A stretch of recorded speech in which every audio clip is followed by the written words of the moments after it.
2. There, boom.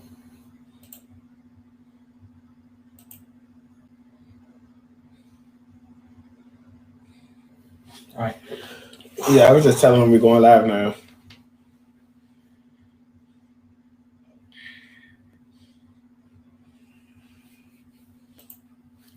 What is going on, Washington fans? We are back another week. We're actually in person this time. Yes. And we're not virtual, so hopefully we don't have to do that over and over again. But again, I am your host, Steve.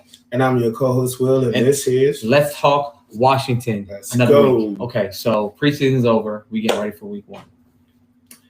Today we're going to be going over, we put it in the comments, right? We're going to be going over a debate that was happening over Twitter.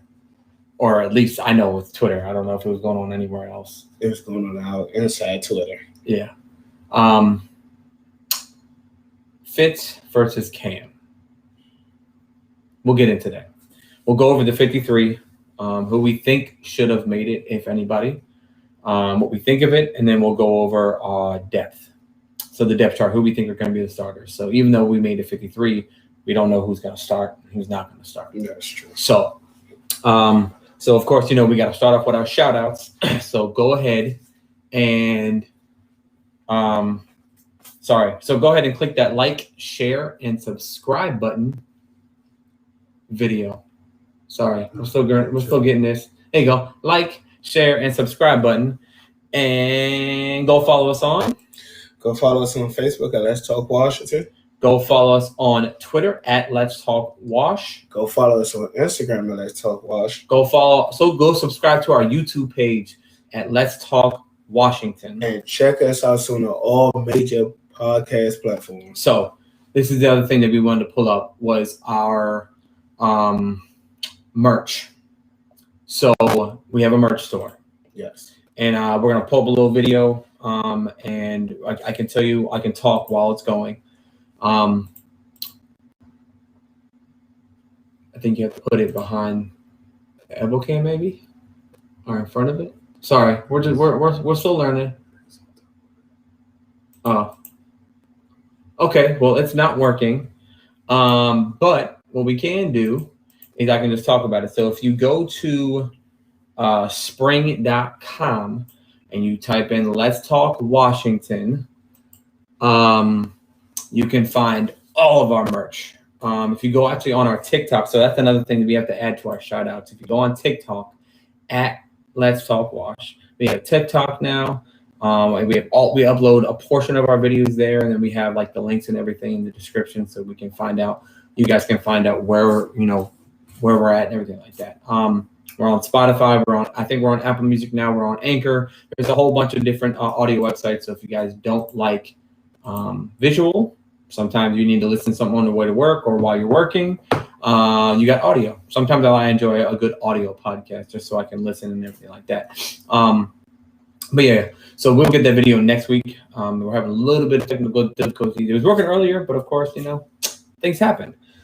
So of course, we got a shout out to the HogFarmers for the partnership. Ladies and gentlemen, it has been awesome so far. The things that they do. It's been an honor to team up the HogFarmers and the organization in the fight against childhood pediatric cancer. Off of that, September starts pediatric cancer, or I think it's Child Cancer Month. So I know the HogFarmers are going to be going hog wild on Instagram and Twitter and Facebook and all that stuff to try to get these kids what they need. You can donate by going to their website at www.thehogfarmerscharity.com. Follow them on Facebook, Twitter, and Instagram at The HogFarmers. Please make sure to check out their shop to donate to a family in need. $100 goes towards a gift box, which is called a Hog Farmer Care Box. That's $100. Or you can just go and get a medical shirt for $30, and that helps a child, so it's easy for them to like undress and stuff like that when they're going through their treatments. Or you can just donate, and all proceeds go to a family and child in need. Now, if you missed the chance for the raffle, I believe. Yep. Today is the last day. The very last day. And it's only $1 for a raffle ticket. And that puts your name. You can buy as many raffle tickets you want. If you spend $50, that's 50 raffle tickets, and that's 50 names of your chance of drawing your name. With that, you have a Chase Young signed helmet. You got a Sonny Jurgensen signed football, 18 by 24 Washington painting, week 1 game tickets, week 2 game tickets, 10 by 10 painting, a Mark Rippon, Monk, and Sanders signed football helmet. Now, they just added this next one, was the season tickets. The chance to win one single season ticket to all the home games with the HogFarmers. Section 120, row 1, seat 7. And as you can see, all the pictures, that's all the home games. You will be at every single one of those games. So go ahead and make sure. Hey, what's going on, guy? Hey, my man Andy from the UK is tuning in. Can you turn that on so we can see it? There we go. See, why does it do that? Okay, there we go. Sorry. What's going on? It's my bad. Sorry. Little technical difficulties. We're still working everything out. We're getting there. So, what's going on, Andy? All the way from the UK. It's already Wednesday for him. That's yeah, that's crazy. Tuesday. That's crazy. But yeah, no, guys, don't miss out. The goal is $5,000 to help children and family in need. Don't miss out. So today, hey, Mama, today is the last day to donate and for your chance to win any one of those prizes. Can we pull that up one more time? So, of course, we have the season tickets, and then we have a whole bunch of signed helmets, paintings, signed footballs, and then a week 1 and week 2 game tickets. I think it's 2 tickets and then parking. Yeah, it's 2, 14, 15, 16. So that's actually 3 tickets and parking. And then against the Chargers, that's the opening day. And then against the Giants, which is week 2, it is 2 tickets and red zone parking. So great organization, great stuff, great gifts, great everything. I mean, they're just great all the way around. I think they're getting recognized by Charles Leno.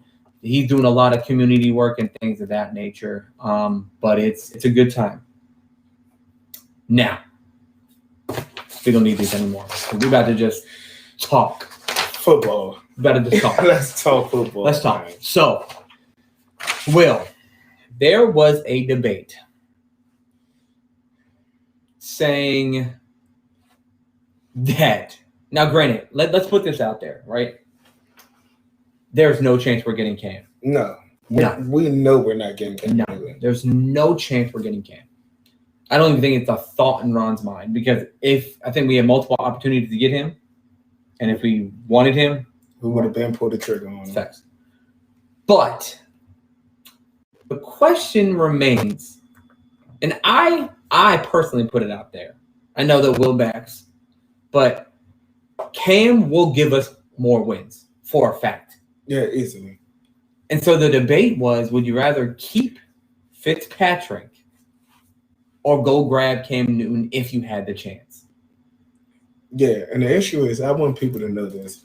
We don't have nothing against Fitz. We're comfortable bringing Fitz and knowing that we can still possibly win the division For a fact. Fitzpatrick as our starting quarterback. For a fact. But if the conversation is, can we get more wins with Fitzpatrick or Cam Newton? For me, it's not even close. That's a no-brainer. It's no-brainer, bro. Bro.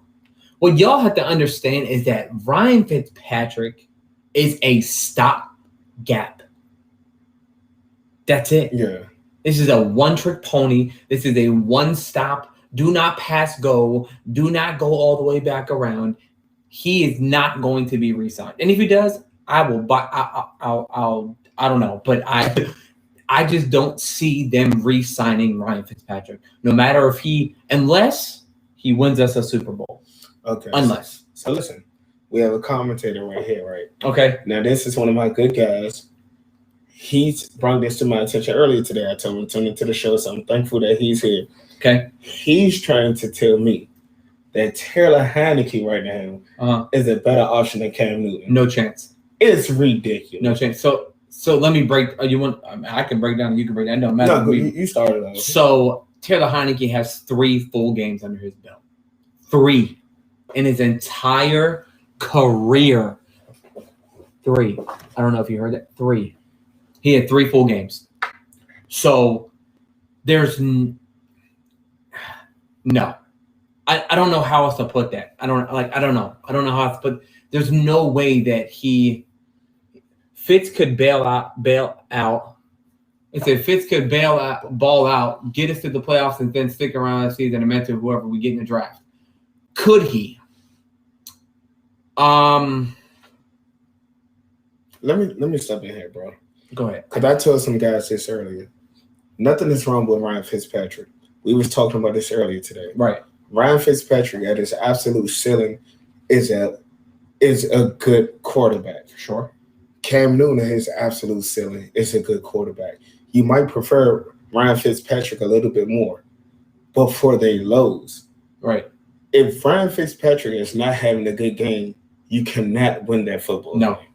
It's no way in hell. He's throwing 3 to 5 interceptions. Yep. It's a failed game. Yep.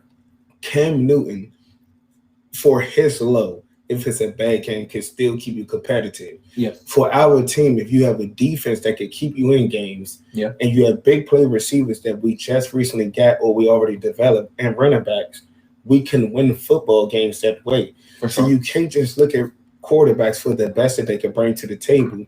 You have to look at them in the full package. If we're playing against a team and they could shut certain things down for the quarterback, can he do more? Yeah. If Ryan Fitzpatrick is not able to throw the ball through the air, in the air, do we trust his reads? No. Do we trust that he's going to make the smart play every single time? But let me also put it to you this way. Like you said, highs and lows, right? What is the highest that Ryan Fitzpatrick has ever achieved? Probably last year with Miami. What's the highest that Cam Newton has ever achieved? Oh, come on. We have an MVP. We got a Super Bowl contender. So I'm gonna break down real very quickly. Ryan Fitzpatrick is a stopgap. There's nothing wrong with him. When we actually picked him up, before we picked him up, I even told Will. I said I wanted him, but not because he was the best option available, but because for what we have in our team, of the available quarterbacks, that was our best option, in my opinion. It was more so of like, hey, like, I think that he could maintain. He can throw a lot of passing. He can throw a lot of touchdowns. He might throw a lot of interceptions, but he can throw a lot of touchdowns, and he can actually stretch the ball down the field, which we haven't had since God knows when. Yeah, like we just had Alex Smith, Kirk Cousins, but Fumble Sanchez. All of them are dink and dunkers. Like they just got they don't have that arm ability. Dwayne Haskins had a little bit, but he had no accuracy. He didn't have good decision making, which that was going to come with time. I believe that Dwayne Haskins can still be a good quarterback, a solid quarterback, just with time. Someone has to. He just need to learn how to be a real good pro. Right. Nobody ever questioned Dwayne Haskins' ability. His professionalism was terrible. Right, for sure. So he just need to learn how to be a good pro. We have somebody right here. He's telling me that Fitzpatrick was great with the Bucks. Yes, for about 3 to 4 weeks, like he does. Yeah. Don't act like he started that year and finished as the quarterback. He didn't. The following year, Jameis Steele was the quarterback, bro. Yeah. So we're not questioning can Fitzpatrick have huge games. We know that. What we're saying is comparing the two, Cam is a better leader than Fitz. That's non-disputable. His heights, the highest level of Cam versus Fitz is higher. Even the lower is higher. The lower is higher. Yeah, but even with Andy saying how he said, for argument's sake, if we got Cam, how many seasons were we getting out of him realistically? 1. The same thing we'd be getting out of Fitz. It's literally a better Fitz replacement. It's a stopgap still.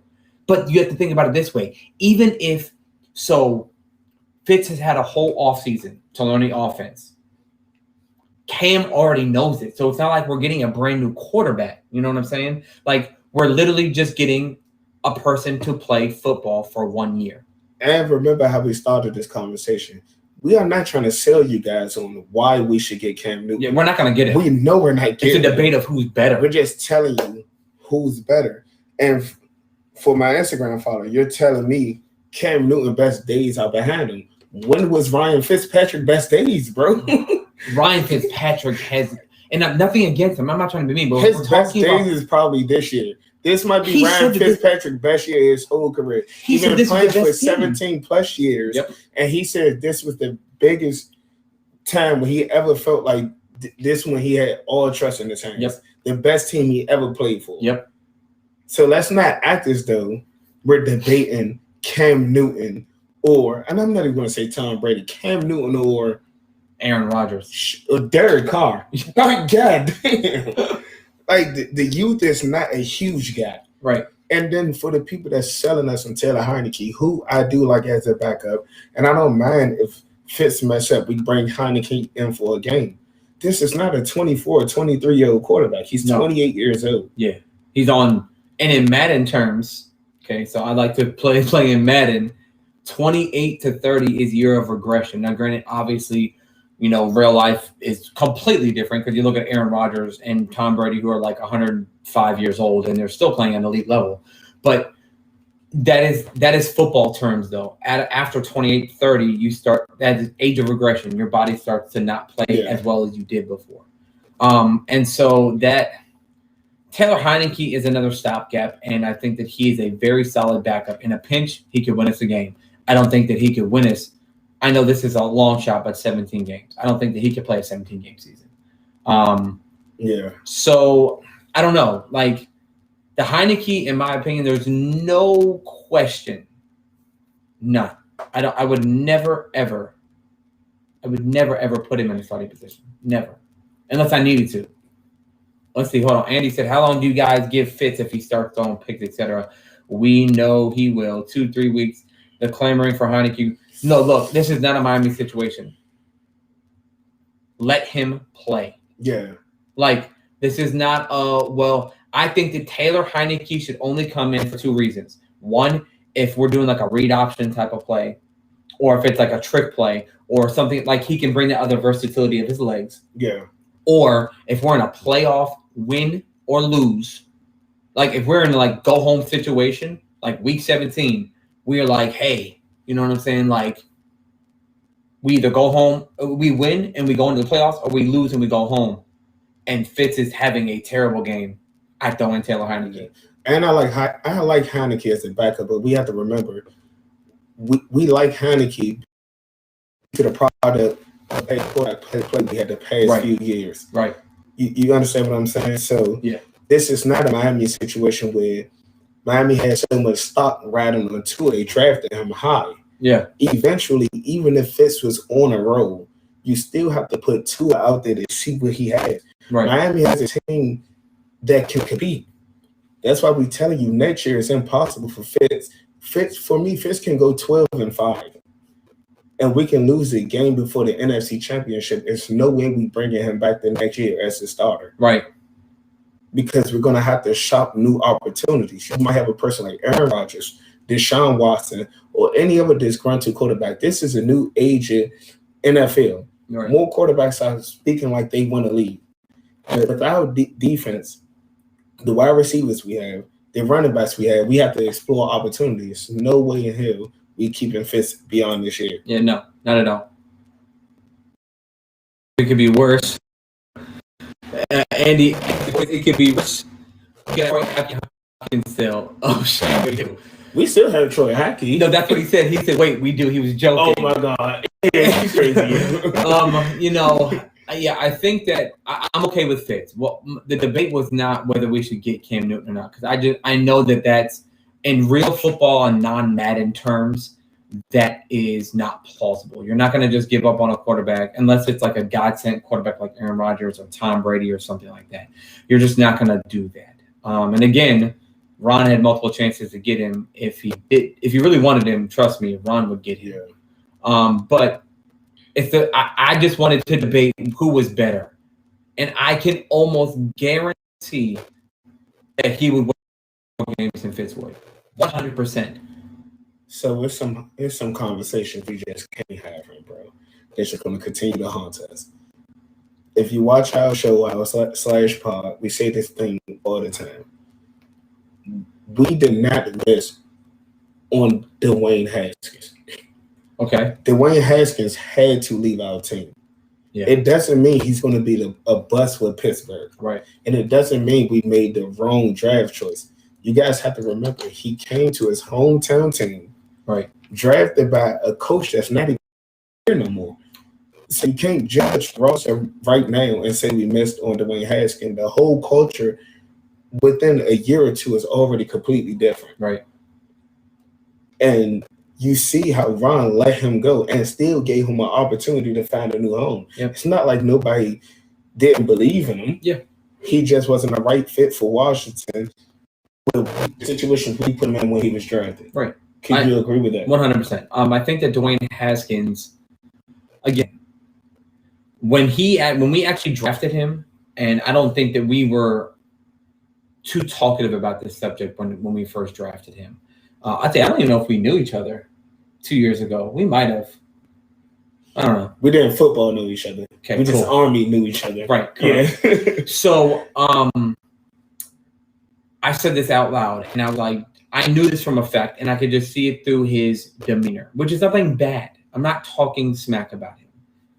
Dwayne, I knew that off rip he needed for a fact. Right. You can get into it whenever. Yeah. He just needed to grow up. He had a very childish mentality, which, I mean, he was, 20 years old? So, I mean, that's expected.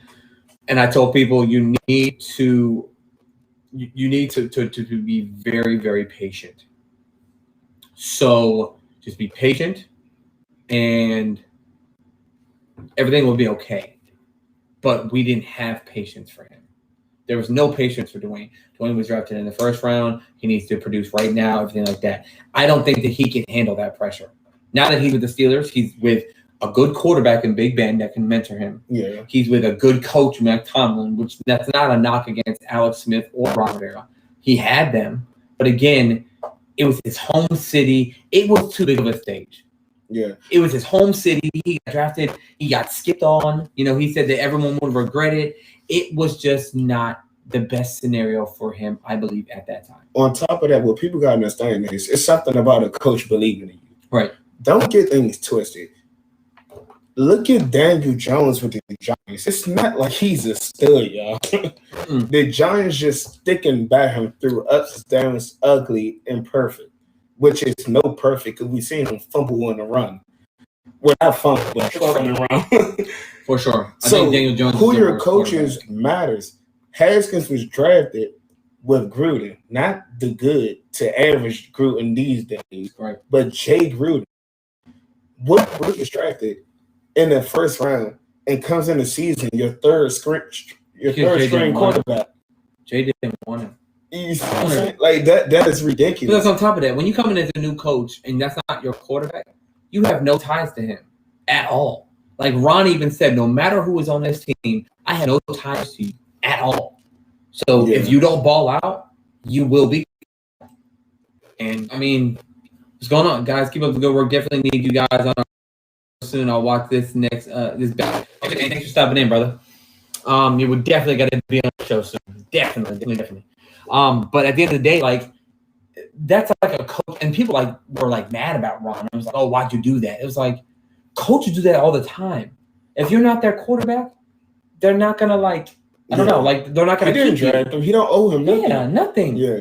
So no matter what your potential is, if you don't fit the bill of what Ron wants, then he did him a favor. He could have held on to him and sat him.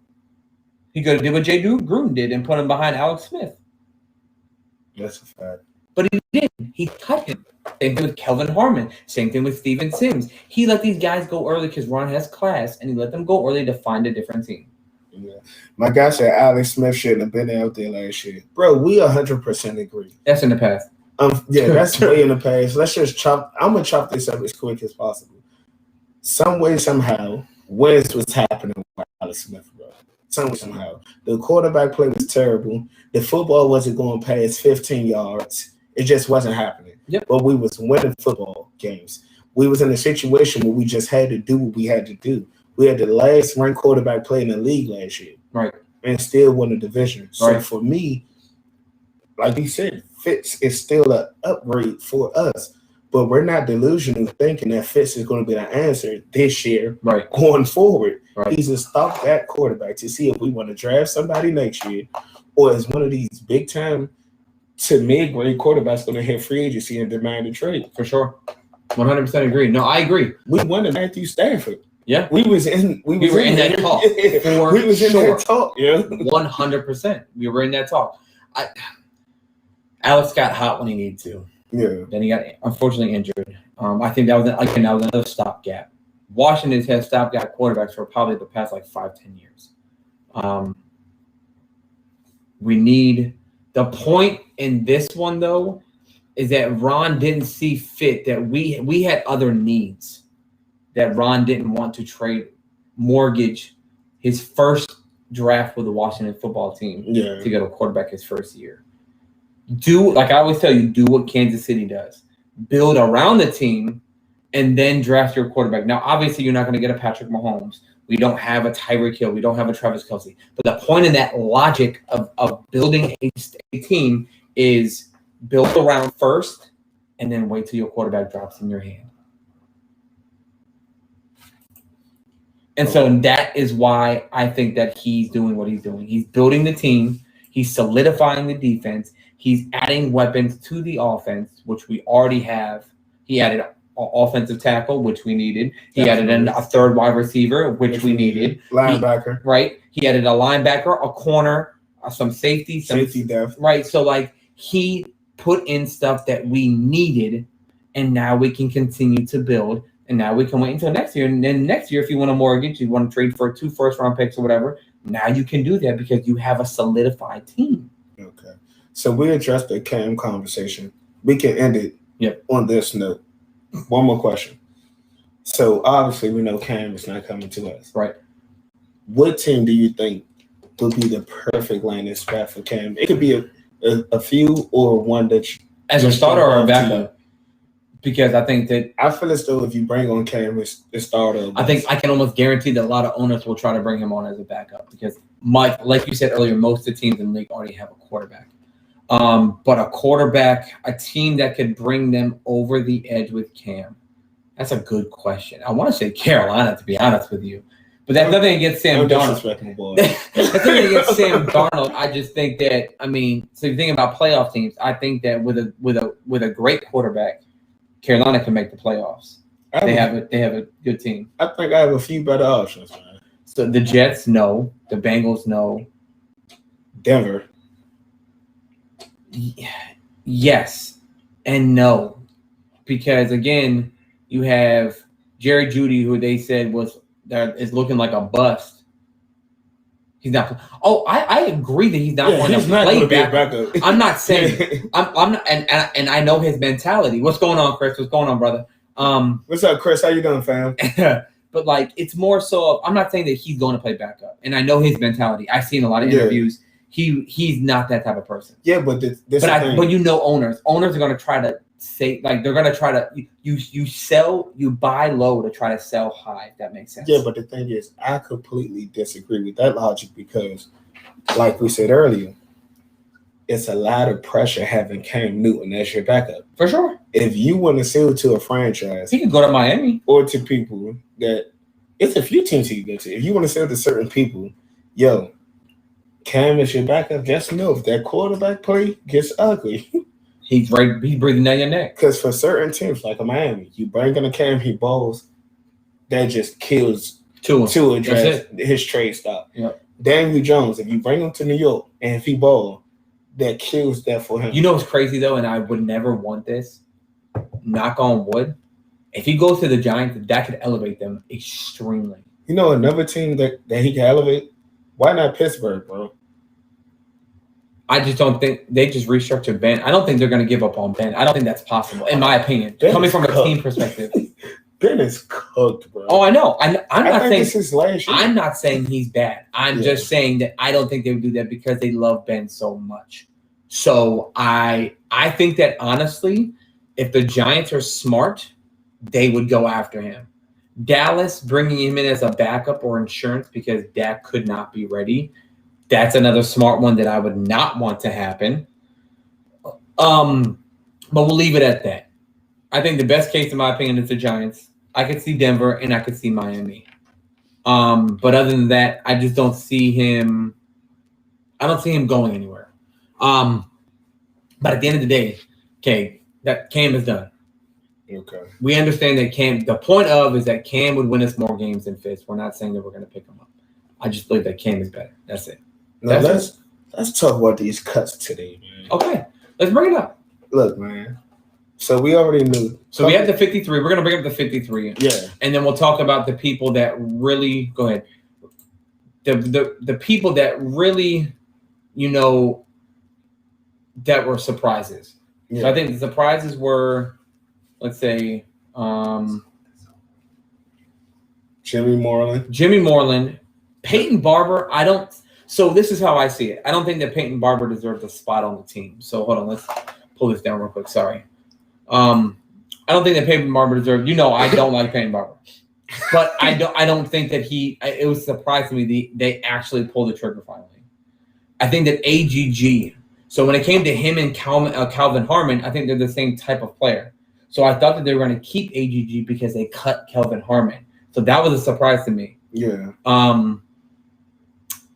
Reeves.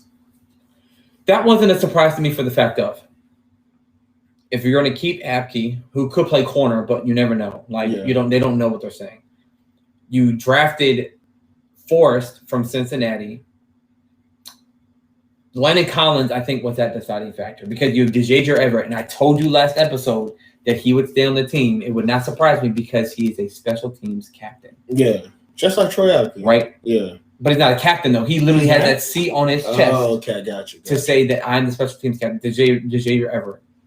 So you have him, Cam Curl, Landon Collins, and then if you draft a guy, why would you draft him and keep Jeremy Reeves? Which I like Reeves a lot.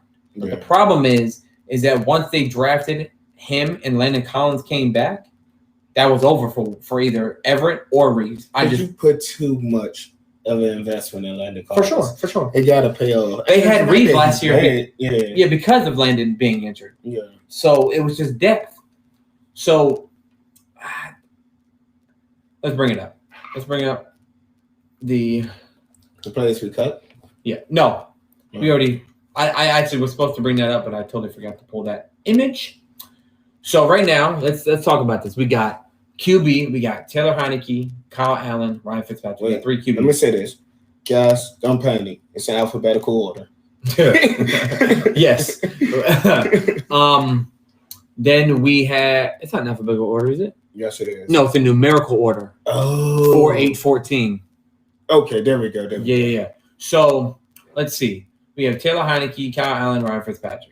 Okay. The fact that they're actually keeping 3 running backs is actually it's okay. I'm not mad at it, but I think that I just never seen that before. I've usually seen teams run 4 running backs. It's not a bad thing. I think that the fact that Jared Patterson beat out a whole bunch of people is very surprising to me. I think that just says a lot about what we plan on doing with our offense. Right. And with the wide receivers too. Yep. Exactly. Of those 3 running backs. Yep. You got Diami Brown, Curtis Samuel, DeAndre Carter, Terry McLaurin, Adam Humphries, Dax Milne. I forget how to say his name. And Cam Simmons. And then Cam Simmons. Cam Simmons be making it, man. Bro, he finally Cam made Simmons it. be making it, man. He finally made it. But again, the biggest one that we were talking about was DeAndre Carter. I knew that guy was gonna make it because of his skill set. And then we got tight end. We got Samus Reyes. That was a big one. I was happy. That was a big one. Logan Thomas, Ricky Seals-Jones, and John Bates. Big Bates. I like Bates. Bates is a good one. I don't see how Ricky Seals-Jones makes it. He's a good blocking tight end, bro. Right. I just don't think that you need 4 tight ends, in my opinion. Yeah. I think 3 is okay. Yeah, but you still have to fill out the roster, bro. So just like you said, you would have probably had more running backs. More so, it's probably like at the end of the day, you still have to have more players somewhere. Right. You know what I'm saying? Right. So maybe his value, he might not be the highest value tight end, but him and his position is over like a Peyton Barber at running back. You feel me? Yeah, I see it. Now we got the O-line. Keith Ismail was a surprise just to me. I was a big fan of Keith. He was a center coming out of San Diego State. We drafted him last year, and Tyler Larson actually beat him out, which he was actually an old Carolina player. Yeah. So we got Tyler Larson. One of wrong guys. Yep. Tyler Larson, Wes Schweitzer, Charles Leno, Chase Roullier, Brandon Sheriff, Sam Cosme,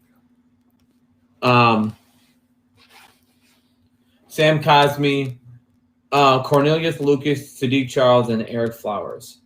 I'm okay with those. Yeah. I'm okay with those. So let's go over our starters for the offense, and then we'll go over the defensive names that made the team, and then we'll go over the starters. Okay. So QB, who you got starting? Come on now, that's Fitzpatrick. What are we talking about here, bro? I had to ask. Okay. I got Fitzpatrick as well. Running back, of course, Antonio Gibson, right? And I think that Jarrett Patterson is like that Swiss Army knife, and then J.D. McKissick is kind of that versatile third down back where he can. Wide receiver can be tricky, bro. I think it's very cut. I think for the first four is very cut and dry. Oh no, the first four is definitely cut and dry. I think it goes on the axle. So if we talking X, Y, and Z, right? So. If we're talking, I'll say, and if people don't know X, Y, and Z, we're talking outsides and then slot, right? So outsides and slot, we got.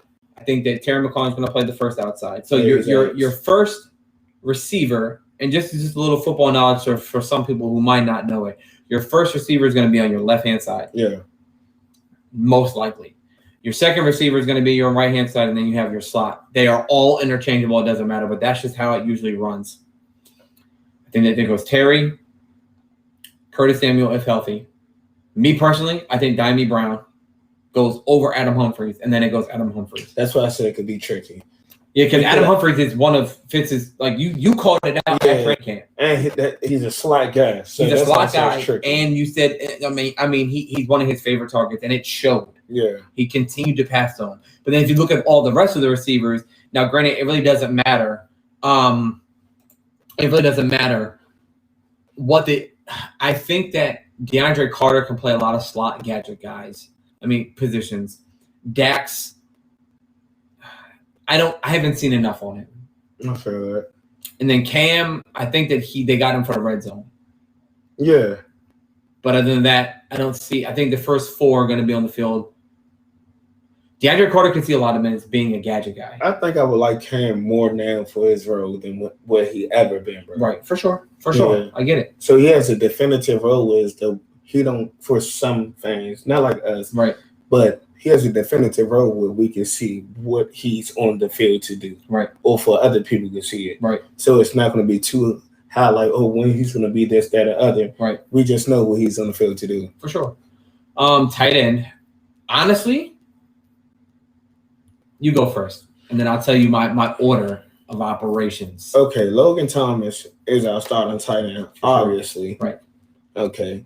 For me, personally, I'm going John Bates after Logan Thomas. Yep. And I'm going with Ricky third. I look at Sammy Reyes could be the most intriguing option for me. Right. Logan is the most proven because Sammy Reyes, his athleticism is off the charts. He's huge. Right. And him making the roster means a lot. Right. So it's something that we can look forward to if the productivity is there. Right. But he's more so of a project, more so than go out there and have a lot of receptions or blocks this year for me. Right. I agree. I think that John Bates, that's another a red zone type of guy. He has good hands. He has good blocking. Sammy Reyes can block the hell out of somebody, bro. And I think that once he gets a hold of his hands and his gloves and everything of that nature, getting used to playing football, everything will come into play. Yeah. And I think that he will be that third tight end behind John Bates once he gets it all together. I literally think that Sammy Reyes is the project and Ricky Seals-Jones is a filler. Yeah. So when we go to the O-line and we pull that up, I got left tackle, Charles Leno. Right, left guard. That's a hard one. Because I think that Eric Files will start over Wes Schweitzer. I do too, bro. I don't think they traded for him for no reason. Yeah. Center is obviously Chase Rouillet. Right guard, Brandon Sheriff. And then right tackle, I think that Samuel Cosme starts over Cornelius Lucas or anybody. Samuel Cosme obviously got a shot, bro. Well, you never know, because some people were saying that Cornelius Lucas just knows the game so well, and he's not a bad tackle. He's just serviceable, and that he could start over Sam until he got his feet under him. Okay, I have a question. Okay. So this is the 53 for this year, right, bro? Yes. And I agree with you. And by the way, it's not done. So people understand that people will be picked off of waivers, so more people will be cut. So this thing is continuously going. Yeah.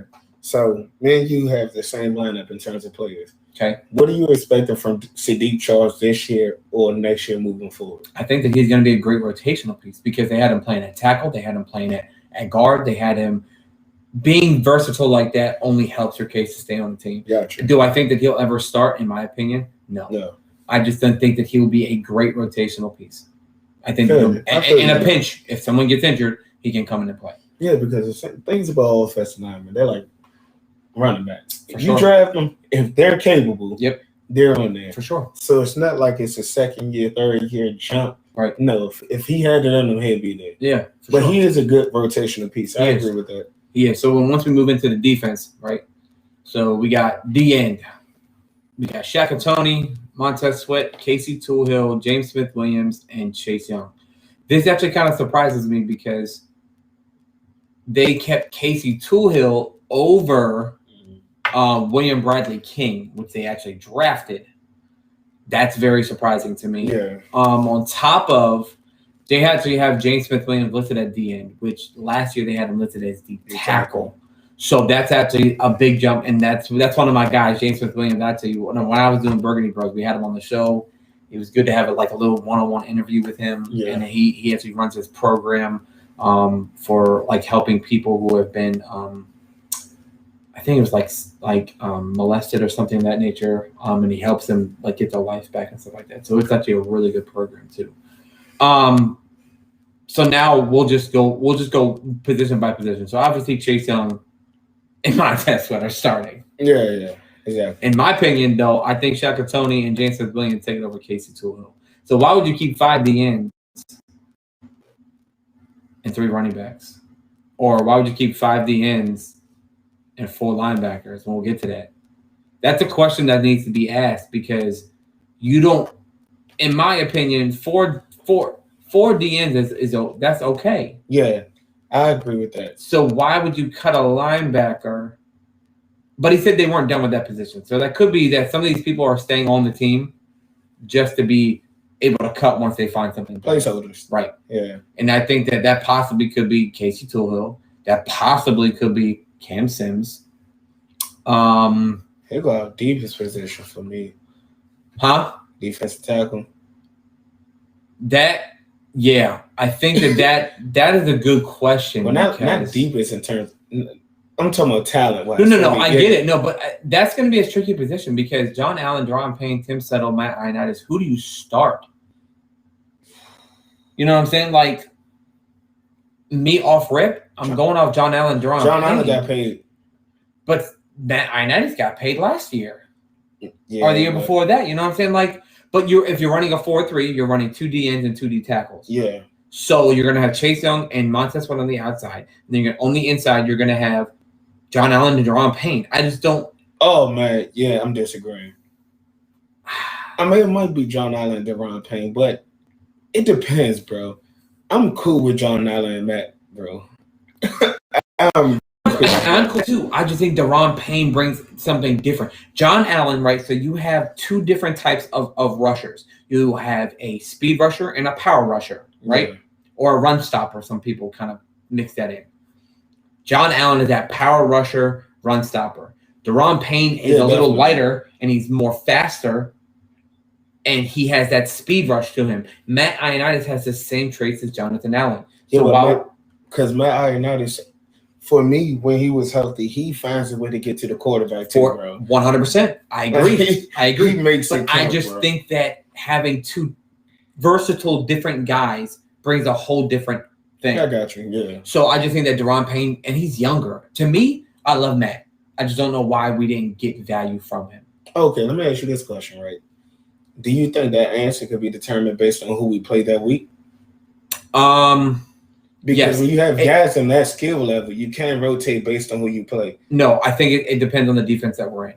So they can run a 5-2-5, they can run a 4-3, they can run a 3-4. Because when you have a base 3-4, that's just what you're in the most. Yep. You can still run a 3-4, you can still run a 5-2-5, you can still run a zone, you can still run a man, you can still run a zero blitz, you can still run a whole bunch of different packages. So when it comes to packages, I think that Matt Ioannidis will be in and Deron Payne will be in. But I think that if you continue to do that, you're going to be obvious. Yeah. So they're going to know when Matt Ioannidis is in, this is the play that they're running. So that's why I think that Ron is going to continue to rotate people out no matter what the play call is, and to just play their guys. I just think it's great in terms of depth for us to discuss who's the second D2. Right. We're still having Tim Settle as your fourth option, and bro. A lot of people thought that he was going to get traded too because he has a lot of trade value, I believe. Yeah. That was the Penguin back in the day. If y'all ever watch his Virginia Tech days, bro, he was calling the Penguin every time he gets sick. Dude, I love Tim Settle. Tim Settle coming out of Virginia Tech was a great player, great depth. But if we move down the line, so now that we have our defensive line set, now we move to the linebackers and the secondary. And this is when things get tricky, especially with linebackers. So linebackers, if we're running a base 4-3, that means 4 defensive linemen, 3 linebackers. So again, Jamin Davis, Bostic, Cole Holcomb. That's it. Why only keep 4 linebackers? So Ron said after the cuts with Marty Mayhew that we're not done with this position. Yeah. I think that, again, placeholders. I think that they're going to find somebody on the open market. We have links to KJ Wright.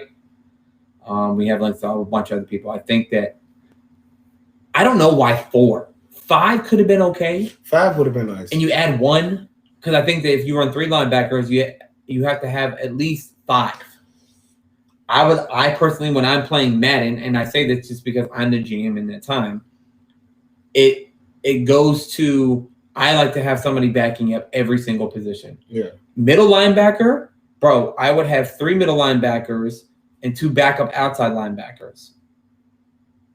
That's how many linebackers I would run because all of them are also interchangeable. Yeah.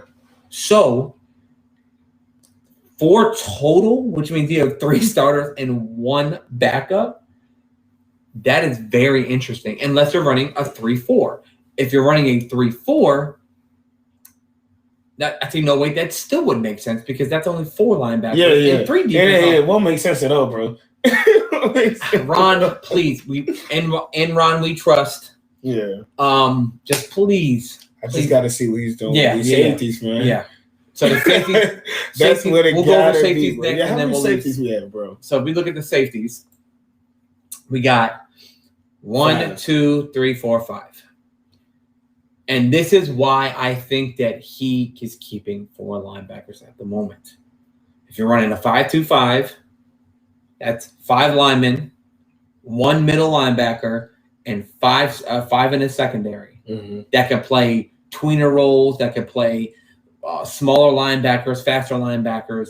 That could be the Landon Collins. That could be the Cam Curl. That could even be Bobby McCain. Bobby McCain, yeah, for sure. And then Derek Foster, I believe that he runs. He played a little. I don't want to say linebacker, but I would say he's like that stronger safety with with the hit power and stuff like that. Let's hope that that's not fully what we're running because I would like a little bit more linebacker depth, but I'm okay with. A lot of people thought that Bobby McCain was not going to make the roster. I know. I knew he was going to make the roster. Just on versatility alone, bro. Right? It's hard to be able to plug players in different positions if need be, bro. Mm-hmm. Just for him being able to do that, whether it's a little bit corner safety or more so of a drop linebacker role, right? He can do that. Right. And why would you sign him? That's true. I mean, well, sometimes that you can say the same thing about William Bradley King. Why would you draft him and then cut him? I just feel as though with that count, with our linebackers, bro, we are more than likely. I think we're banking on our pass rushers, Right, and sure. William Jackson and Kendall Fuller, right, to handle receivers at the line, bro. I think that we trust our defense that much. Yeah, got to. Because a lot of people are like, "Oh, this linebacking core is going to be weak." Okay, but if you have a premier pass rush and you have solidified corners, you don't need, in order to function, you don't need a great linebacking core. You don't. On top of that, we're talking about only 4 linebackers. Who would be the 5th? Who would be the 6th? You feel me? Right. So it's like, I mean, they had guys like something Mayo, Gerard Mayo, and stuff like that. They were like placeholders again. Yeah. But like, I still would like to keep them on just in case, rather than having to scramble to get somebody if they get injured. I'd rather have them on the team, is what I'm saying. I feel you. But you never know who's going to hit waivers. We can have somebody hit waivers, and then we can pick somebody else up. But this DB group is phenomenal, and I think the top 3, in my opinion, are fairly easy. Fairly easy. William Jackson, Juice, Yep, and then Kendall Fuller. And again, all those are interchangeable in my opinion. I think all of them can play inside or out. I think that Kendall can also, if you bring Landon Collins down to play linebacker or Cam Curl, Kendall Fuller can go back and play free safety. Yeah. And then you have, I don't understand how Troy Apke. So Troy Apke is a corner, so he is listed as a corner. Yeah, that's what I'm saying here. I don't know how Troy Apke made it. Daryl Roberts made it. Torrey McTyer, we talked about him during Friday Night Lights. Me and you saw him, and I was like, who is Torrey McTyer? And he started making plays. I was like, hold up, we gotta look out for this guy. This guy's gonna be kind of nice. But I'm surprised Apke made it as a corner, bro. Because they I think that their idea is raw athleticism and covering as a corner compared to covering as a safety is completely different. But in the chat, we have this little like Washington chat. And I still don't get it. Because they're like, oh, versatility. What are you good at to be versatile at? Yeah. That makes no sense to me. You're literally just What's fast. your height? Yeah, you're literally just fast. They call him White Lightning for a reason. Yeah. But he can't cover. He blows tackles. He over pursues when they put him down at the line to get the run. Now, granted, I'm not saying this happens 100% of the time. Obviously, he does make some plays. But you don't make consistent plays. I don't know what they see. I trust Ron. I don't get it, bro. Apke on Jimmy Moreland. That's crazy. But again, Ron is building his team off of speed. Yeah. And Jimmy Moreland is not as fast as Troy Apke. That's a fact. So, again, I'll give faith, and let's hope. But let's hope. Ron, we trust you. That's the 53. That's our starters. I think they're pretty clear-cut, in my opinion. I think that Ron didn't really leave up. I think some people can see, the field more than others. I think, in my opinion, DeAndre Carter is my dark horse for seeing the field a lot. Jarrett Patterson, I believe, will see the field a lot more. All these gadget players will see the field a lot more. Definitely. Because you can use them in any type of situation. But yeah, next week we will be covering the game. Yeah, week one. I had to think about it because I was trying to do like. We'll be covering. You know what? Next week, we definitely could cover week one. Yeah, of course. Mm-hmm. We'll do week one, and then we might have a surprise for you guys. Yeah. We might come up with something. I'm definitely thinking of something don't right say now. nothing right now. Stay tuned next week, and you will find out what we have cooking up. But yeah, next week we'll go over week one. We'll go over because I know that sometimes hearing a lot of different podcasters, nothing against them, love them, good job, great guys. But sometimes it's regurgitated information. Yeah. So we always try to again spice it up, try to come up with something new.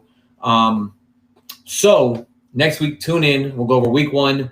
We will go over something special, and then coming in also next week, let's talk betting with Will. So We'll have the bets up on the screen. We'll kind of break it down. What's your best pick? What's the worst pick? What's to stay away from? What's to go towards? And Let's Talk Betting with Will is taking off every single week. So actually, technically, it'll be for the week after. Yeah. So technically, we should have started it today, but that's okay. No, we can start next week. You started going into the week. Right. But if you did it today, you could have bet on the first game. But now it's going to be afterwards. It's okay. Again, guys, we're still learning this tech stuff. It's coming through. Trust me, it'll be a great product once we get the hang of things. But with COVID, family stuff, work, everything like nature, things just get away. But, of course, we will see you next week. I'm your host, Steve. I'm your co-host, Will, and this is Let's Talk Washington. See you next